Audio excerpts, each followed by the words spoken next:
It was a beautiful night for football, my friend. It was perfect out there earlier on tonight, and, well, it's going to be perfect here in the next couple minutes. Yeah, we got to check in with Carl because he has highlights from Week 6 of the End Zone. Hey, Carl.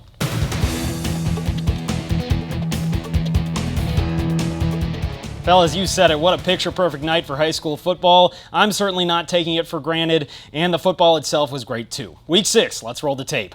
It was homecoming night at Columbus. The Cardinals trying to stay on top of the Capital Conference as they host Clinton. First play from scrimmage, Bobby Tracy with the big play. He took that first play, 70 yards for the score, 6-0 Columbus. Still first quarter now, errant snap for Clinton. They're thinking quickly, trying to punt it away, but Jordan Mowbray is there, and Columbus is in striking distance. They'd score with Tracy again, and then going for 2. Owen Cowell rumbles into the promised land. Mind you, all of this happened in the first 3.5 minutes of the game to make it 14-0 Cardinals. They led 28-0 after 1 and 42-0 at the half. That was your final. Columbus rolls, shutting out Clinton 42-0.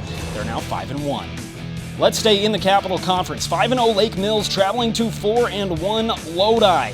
In the first quarter, Tyler Wolin for Lake Mills looks deep, and he connects with Ashton Winger for the first down, but that drive would later stall for the L-Cats. Let's go to Lodi. Jack Bozaki, he's pushing forward, takes a lot to get him down, but the L-Cats defense does stop him, and they hold serve.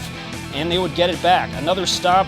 Correll Branch takes the punt for Lodi, bounces it to the outside, and he gets them into close range. Again, we're still scoreless here, and Lodi's got the ball, looking to score. Alex Bruning going for it all, but it's picked off by Mason Flood. This was a defensive struggle, but in the end, chaos in the Capital Conference. Lodi hands Lake Mills its first loss of the season, 24-7. And how about a Big 8 big city rivalry at Mansfield? La Follette trying to spoil West's strong start to the season. Third quarter, West up 20-0. Kamari Carter takes the pitch. The elusive Kamari Carter remains elusive. That's a big gain. La Follette does get the stop on that drive, though.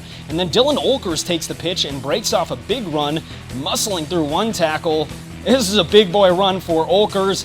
They are driving for La Follette, and then they go read option, another pitch, but Sam Spector sniffs it out for West, saying, not today. But later in the drive, another read option, another pitch. Olkers looking for the edge and gets it, reaching for the pylon and getting the touchdown. La Follette hits the extra point to make it interesting and make it 20-7 at that point. But Madison West goes to 4-2, beating the Lancers. Final score there was 33-7.